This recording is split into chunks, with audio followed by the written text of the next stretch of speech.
Neviena bērna nav. Kur visi bērni palikuši? Pīk, paskaties. Tukši pakāpieni. Bērni, aicinu visus jūs uz mazu bērnu stāstiņu. Atnāksiet, lūdzu, te priekšā. Visi, arī lielāki bērni. Ir daži jautājumi, ko varbūt mazāk bērni nemācēs atbildēt. Un Pīks arī gribēs dzirdēt, kas jums sakāms.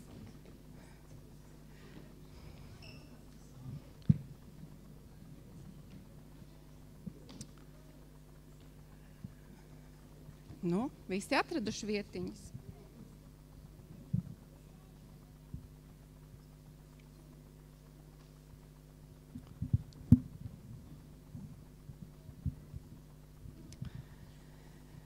Man te tāds melns kaķis padusē. Vai jums ir mājās kaķis vai maziņš kaķītis? Nav. Kuram ir mājās kādam kaķis? Ir. Tev ir. Jā, visādi gadās, jā. Tev arī ir kaķis, jā. Kā? Aha. Ko kaķis dara mājās? Skrāpē. Ko vēl viņš dara? Plēš, ēd. Daudzas lietas dara, jā. Un tad, kad kaķēni aug, viņi tā plēšot, skrāpējot un lēkājot, rotaļājoties, mācās. Viņi mācās lielai dzīvei. Un droši vien esat redzējuši, kad mazi kaķēni lec mammai uz astes virsū un mēģina to kustīgo asti noķert, tādu melnu. Tā viņi mācās noķert medījumu, mācās lielajai dzīvei. Bet kaķis nav vienīgais kaķu dzimtas dzīvnieks. Kādus jūs vēl zinat nosaukt kaķu dzimtas?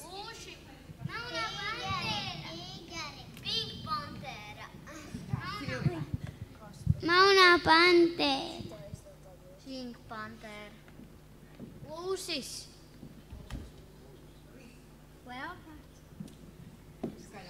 Leopards. Tīģeris. Leopards.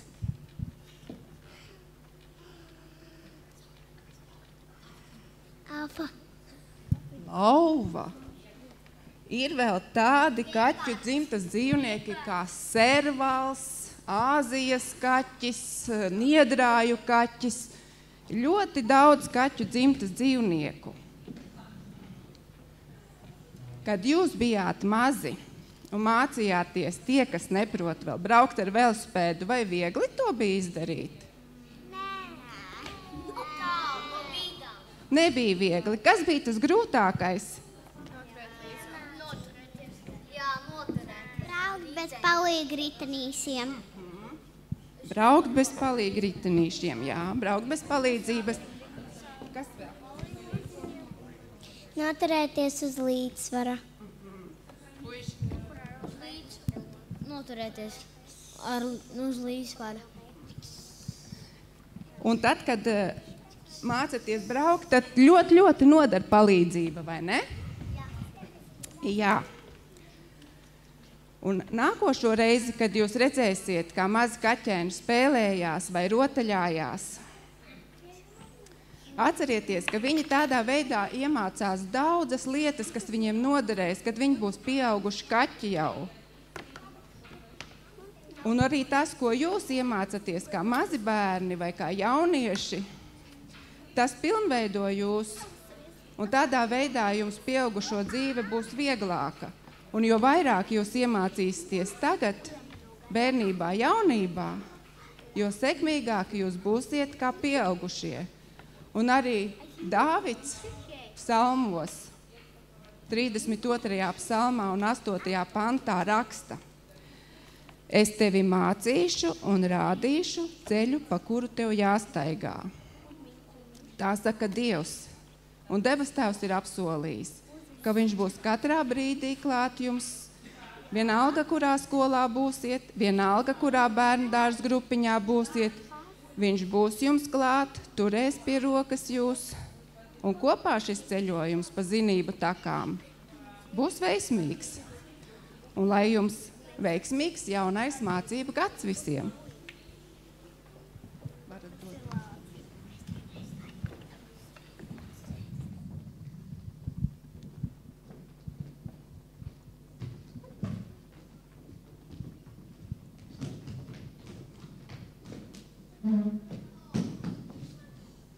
Paldies par bērnu stāstiņu. Izskanēja pants no psalmiem. Es tev mācīšu un rādīšu ceļu, pa kuru tev jāsteigā. Un nākamā dziesma, kuru jūs dzirdēsiet, būs vīru kvarteta izpildīta Eju droši viņa pēdās. Un tas, manuprāt, lieliski sasaucās ar šo Bībeles pantu, ka mēs tiksim mācīti un mums tiks rādīts ceļš, pa kuru iet, un mēs droši varam iet viņa pēdās. Un uzreiz pēc vīru kvarteta izpildītas dziesmas dzirdēsim ansambli. Tiks izpildīta dziesma Kurš, ja ne kungs.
Tur pie mēs,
Labdien vēlreiz. Es no sirds atvainojos gan operatoram, gan skatītājiem, klausītājiem par radušos pauzi tiešraidē. Tas bija manas vai no labās vai kreisās kājas dēļ. Aizķēros aiz kabeļa. Man šķiet, jebkurš atbalsts jauniem cilvēkiem ir nepieciešams, vai ne? Un ne tikai ārpus baznīcas, bet arī iekštelpās. Manuprāt, viņi dziedāja fantastiski. Un ja jūs tam piekrītat, kad atbalsts ir vajadzīgs arī šeit, es gribētu dzirdēt ilgus un vētrainus aplausus.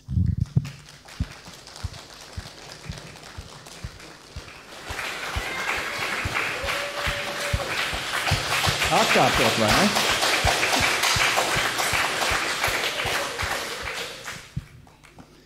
Paldies. Prieks, ka tas mazais kūtrais latviskums dažreiz arī pazūd. Bet šodien stāstu diena. Tā bija krietni karsta vasaras diena. Es un vēl kādi kopā laikam 11 studenti no Amerikas Savienotām valstīm. Mēs kāpām pāris mašīnās, lai dotos uz kādu attālu ciematu. Šo ciematu sauc Karangati. Viņš atrodas Ugandā, Āfrikas vidienē, tieši uz ekvatora, ļoti tuvu Kongo robežai. Studenti pārsvarā bija no Amerikas Savienotajām valstīm, un plus arī vēl daži no vēsturiskākām Eiropas valstīm, kā es un mana meita. Neviens no mums tā īsti mēs arī nezinājām, ko sagaidīt šajā attālajā Karangati ciematā. Vienīgais mēs zinājām, ka mums ir jāatroda tāda neliela no māliem būvēta būdiņa, kurā dzīvo meitene vārdā Edinus. Kā viņu sauc? Edinus, ja? Droši klausieties uzmanīgi. Es kā skolotājs varu uzdot arī dažus jautājumus šodien, ja? Tātad Edinus. Labi. 4 gadus veca meitenīte. Zinājām arī vēl to, ka šī mazā meitenīte nesen devās tālā ceļojumā, 8 stundu garā ceļojumā uz slimnīcu. Jo kaut kāda infekcija, kaut kas bija ieķēries kājā un bija vajadzīga nepieciešama profesionāla ārsta palīdzība. Protams, nonākot slimnīcā, meitenīte atviegloti nopūšas un smaida, un kā jau visi bērni, vai ne tā? Bet pamostoties nākošajā dienā, attopoties no anestēzijas simptomiem un reakcijas, viņa konstatē vienu lietu, kad viņas kājiņa tomēr ir amputēta. Varbūt viņa mentāli paraustīja plecus, to mēs nezinām, bet katrā ziņā viņa paskatījās un pasmaidīja. Protams, brauciena mērķis bija redzēt, kā šī ģimene dzīvo. Tātad viņai bija vēl brālīši, māsiņas, 5 kopā. Un lūk, tētis no būdas, no ļoti nelielas tādas māla pa būdes viņu saukt, ne pa māju, iznes paklāju, noklāja tur zemē, un tur pa vienam nāk brālīši, tur nāk māsiņas, tur nāk vecā mamma, un visi tur arī sasēžas. Un mēs tā visu to tur vērojam. Un pēkšņi no būdiņas smaidīdama uz tādiem mini kruķīšiem, varētu teikt, kas ir bezmaz vai kā izskatījās kā kniepadatas izmērā, izlec šī meitenīte, Edinus. Hop, hop, hop, un apsēžās tur ar visiem. Nu, protams, mēs ciemiņi vērojam visu to klusējot, un līdzi ir paņemts varbūt dažas lietiņas tur, ko tur uzdāvināt vai ne, jo ko tad tur mēs īsti varam pateikt vai izdarīt. Un kāds tur uzdāvina lellīti, kāds tur uzdāvina lellītei kleitiņas un šādas tādas visādas lietas. Un tad, kad nu šī dāvana pasniegšana ir beigusies, notiek kaut kas interesants. Mazā Edinus veikli pielec kājās uz saviem kruķīšiem, mini kruķīšiem, ja? Un pieskrien pie pirmā ciemiņa. Apskauj viņas maida, skrien tālāk, skrien pie nākošā. Un tā pie visiem 11.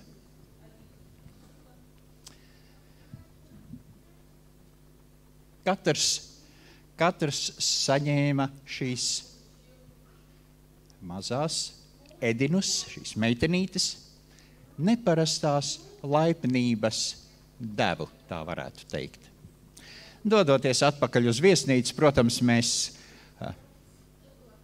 klusējam. Šķiet, pat, kad debesis iespējams ir palikušas varbūt tādas gaišākas, un mūsos ir tāds patīkams tāds noskaņojums, pārdomas. Bet, protams, paliek šis jautājums, kā šā mazā meitene, 4 gadus vecā meitenīte ar vienu kāju spēja sniegt tik negaidītu laipnību.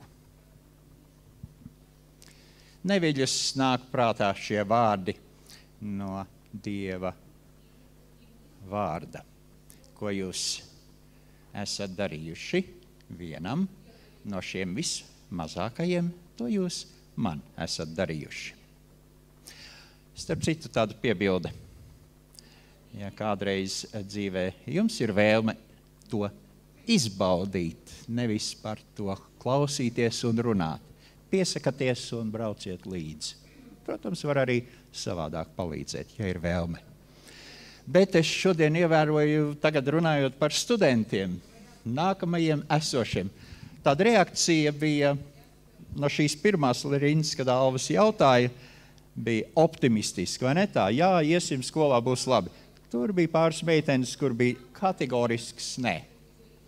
Labi, kad es nezinu vārdus visiem, bet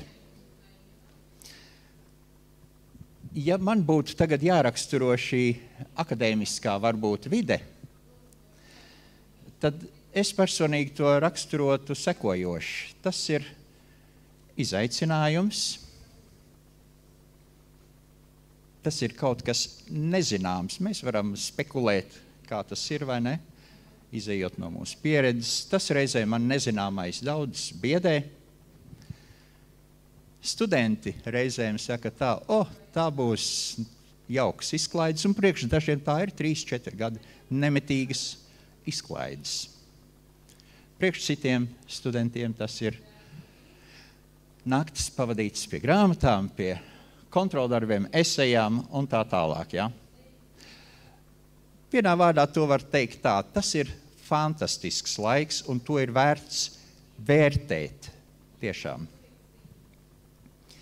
Bet, ja man būtu jāsalīdzina šī akadēmiskā vide tagad ar kādu bībeles notikumu vai stāstu, tas būtu sekojošais.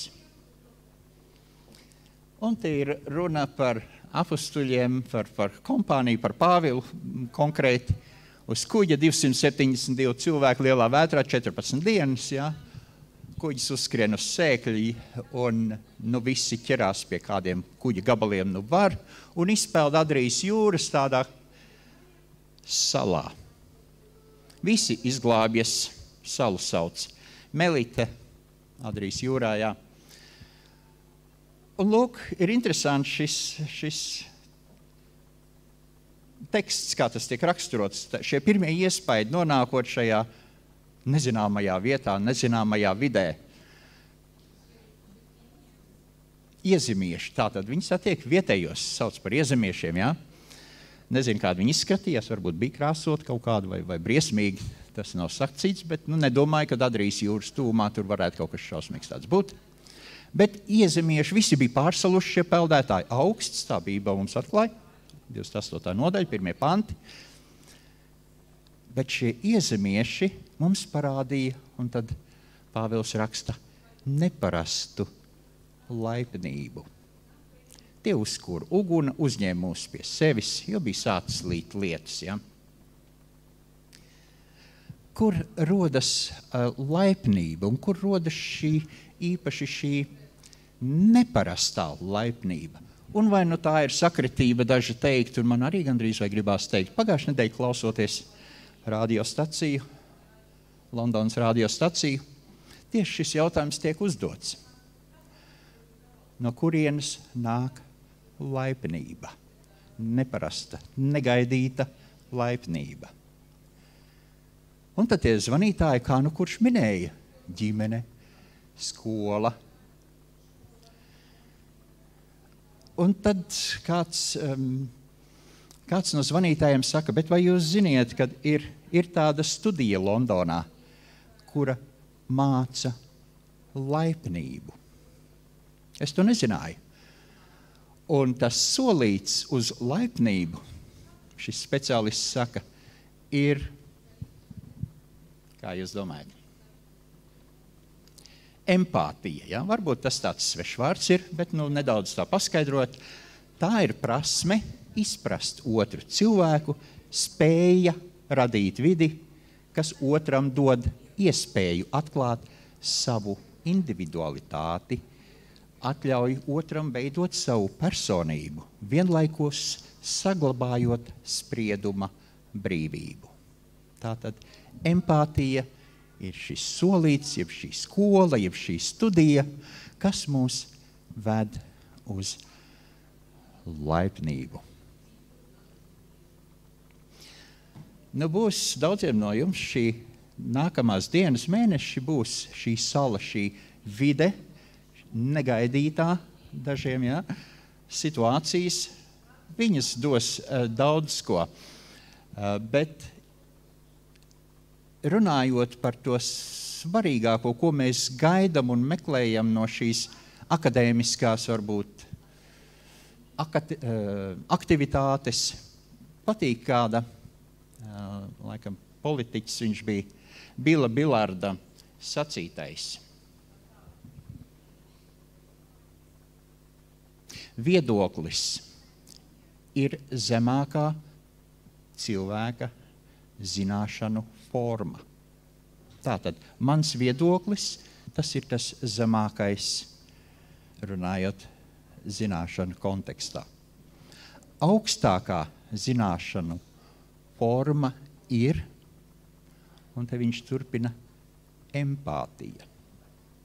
Jo tā prasa, lai mēs ierobežotu savu ego un iedziļinātos otra pasaulē.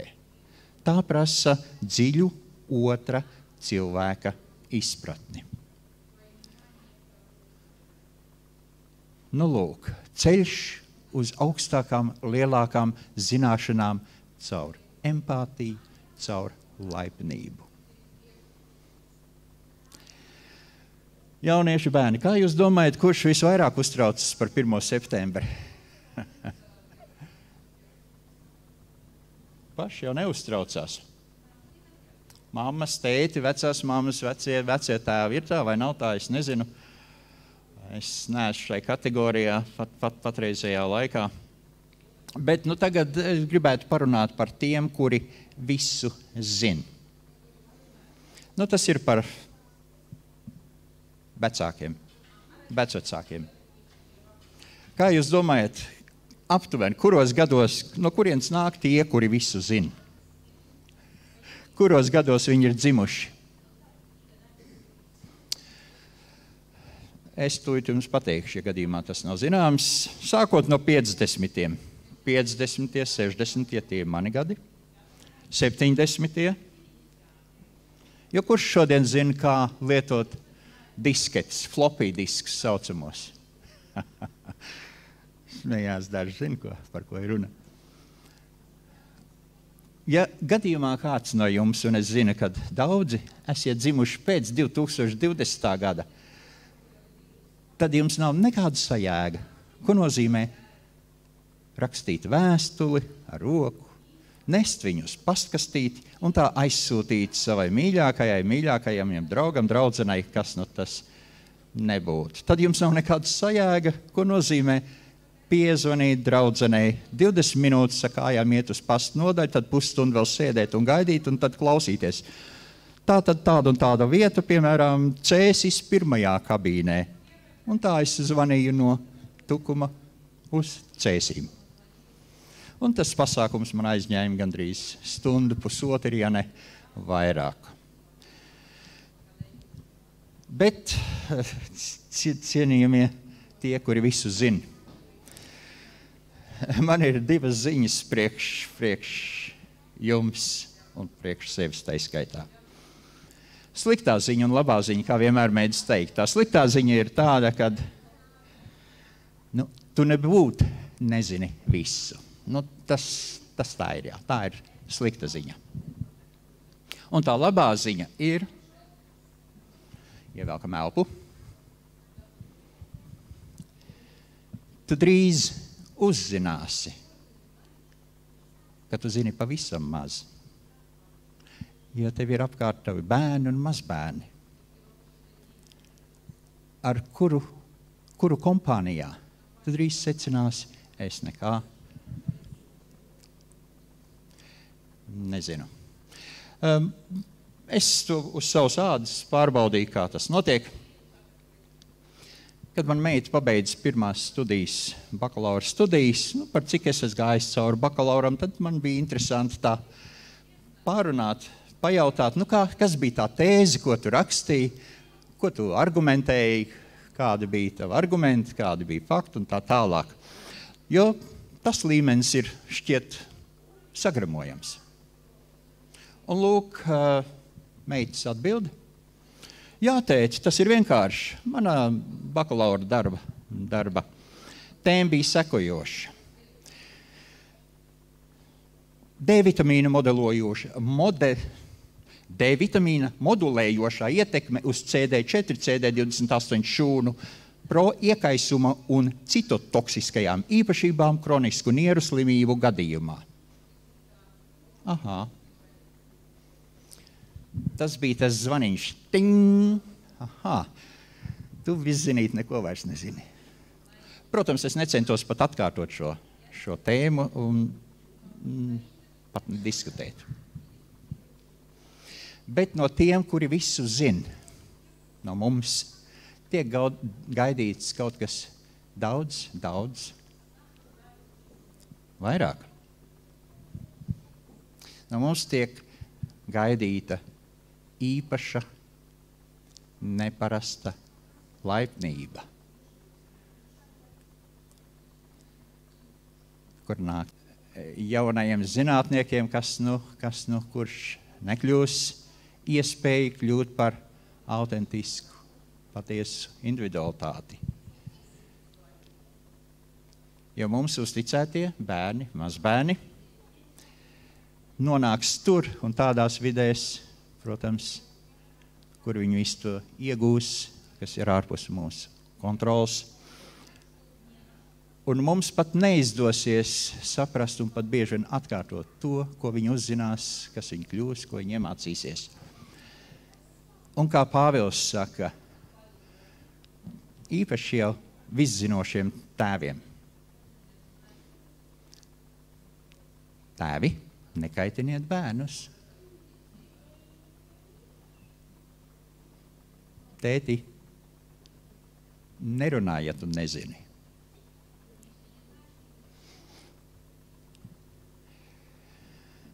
Vēl kāds piemērs no braucot atkal kādu agru rītu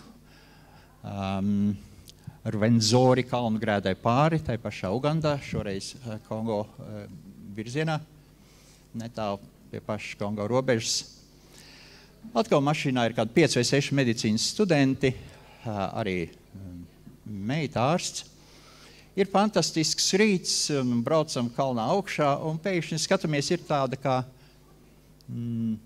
avārija ceļa līkumā. Mašīna ir apgāzusies uz sāniem. Protams, kā jau kalnos vienā pusē ir klints siena, otrā ir ieleja vai aiza. Protams, es nobremzēju, es saku šiem saviem pasažieriem mašīnā, es saku, jaunieši, šī ir jūsu iespēja.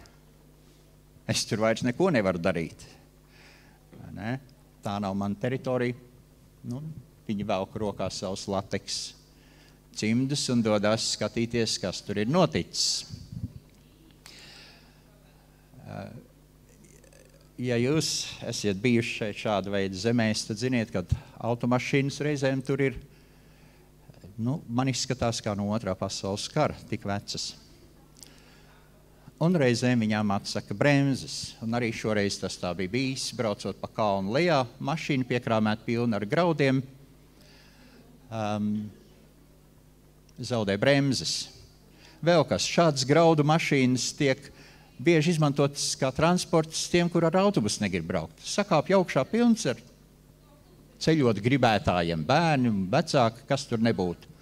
Un lūk, tagad stādieties priekšā šī mašīna, zaudē bremzes, un viņa burtiski pielīp pie sienas. Protams, medicīnas studenti un ārsti un viss atnāca atpakaļ. Viņi teica, novelk savus cimdiņus, mēs tur neko darīt vairāk arī nevaram. Un atkal, braucot tālāk, mašīnā ir klusums un pārdomas. Cik tālu tu spēj iet, ko tu spēj parādīt dotā brīdī, dotā veidā, kur ir tā laipnība, kur ir tā empātija, vai jau kaut kas nokavēts. Šodienas pasaulē ir sarežģīta, kā mēs visi zinām, bet ir viena lieta, kas mums ir jāmācās, un ko es domāju ir vērts mācīties no labi zināmajiem varoņiem Bībelē, kuri palika kājās. Viņi nekrita, viņi nepakļāvās. Jūs ziniet, Dāniela un viņa draugus. Ir momenti, kad tu aizķeries, kā es šodien aiz vada. Bet ir jātiek atpakaļ kājās. Vecāki, jums ir jāpaliek kājās.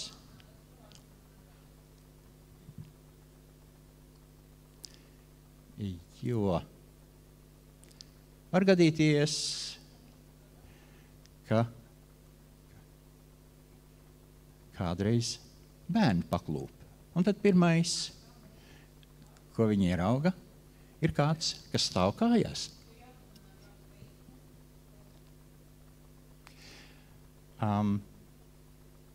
Kājās stāvot, protams, ir vieglāk arī redzēt to, kurš ir pakritis, vai ne tā? To, kuram ir vajadzīga līdzjūtība, kuram vajadzīga empātija. Un lai šī ideja jums paliktu kopā ar jums, un it sevišķi jauniem cilvēkiem, mācīties palikt kājās, ieraudzīt to, kuram ir vajadzīga šī līdzjūtība, es gribu atstāt kādu lietu. Es nezinu, kurš nodarbojas ar bērniem vai jauniešiem, vai man ir somā. Tas ir tādēļ, lai atcerētos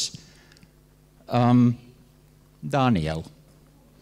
Man šai somā, skolas somā, es arī vēl eju skolā, ir 2000 gabaliņu puzle ar... Labi, parādīšu jums to. Kas tas ir tāds? Kurš zina?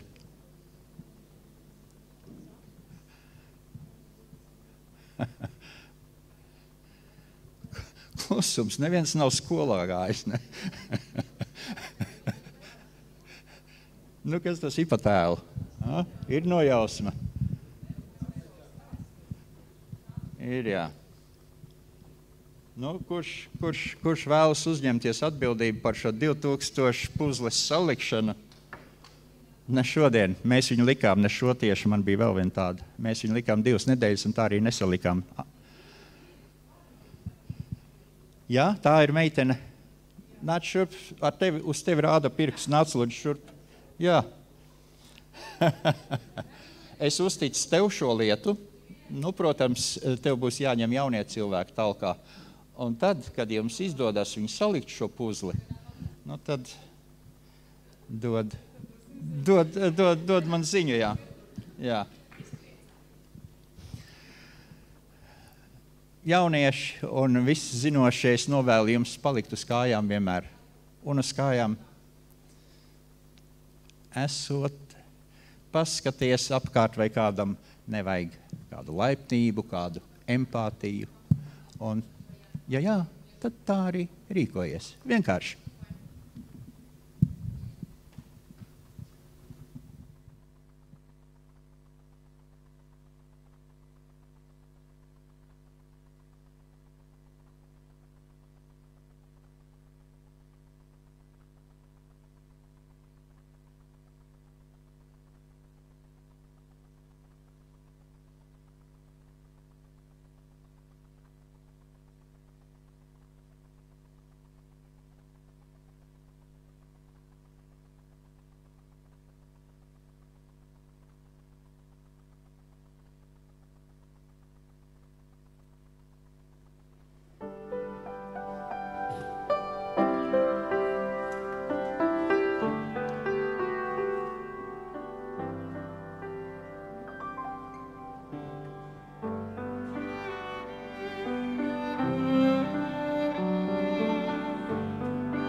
Paldies par šo skaisto skaņdarbu un par visām dziesmām, kuras tika izpildītas un par katru, kurš piedalījās.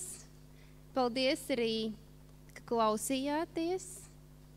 Un paldies Dievam, kurš svētī mūs un ir klātesošs. Ir paukas pēdējā dziesma, kuru izpildīs vīru kvartets.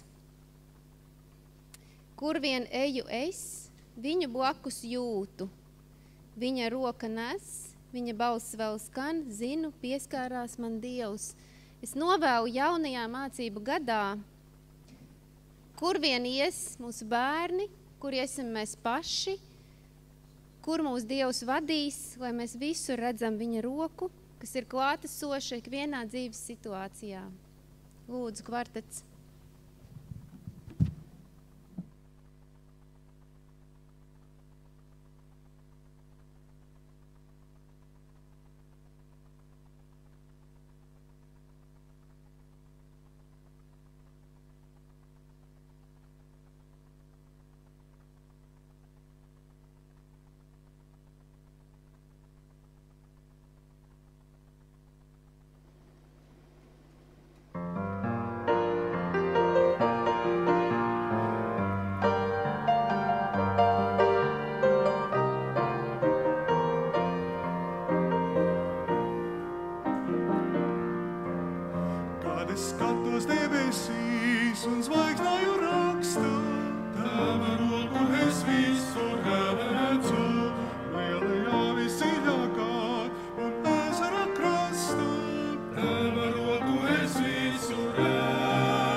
Jā, šī te pēdējā dziesma nedaudz nolūzu. Atcerējos savu draugu, kurš arī dziedāja šo solo. Otrā basa solo piedziedājumā. Bet tagad mēs visi dziedāsim par šo cerību, kas mums ir mājas. 190. dziesma. Mājās ved ar Kristu. Mēs varam kopā priecīgi būt.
Mūsu Tēvs debesīs, pateicība, kad varējām pavadīt dažus brīžus šajā namā, baudot dziesmas, baudot Tavu vārdu un priecājoties pārdzīvojot par to, kas sagaida mūsu katru rītdienu nākotnē. Mēs visi apzināmies, ka mēs esam ceļā uz mājām. Mēs lūdzam, Kungs, nāc mums katram līdz šai ceļojumā. Māc mūs katru paļauties uz Tevi kā mūsu ceļojumu vadītāji. Tas, lai ir mans lūgums priekš ik katra klātesošā Kristus vārdā. Āmen.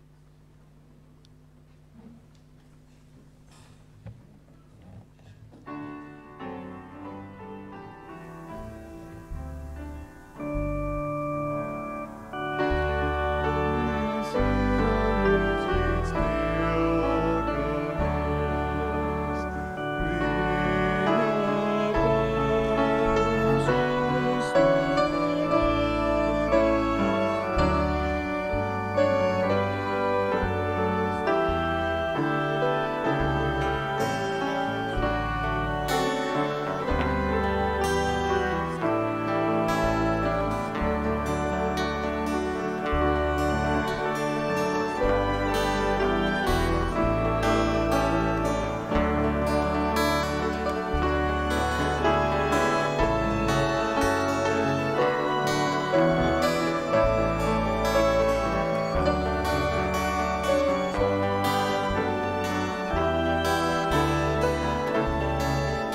priecīgu sabatu visiem un neaizmirstat par lūkšanu kartiņām pie izejas.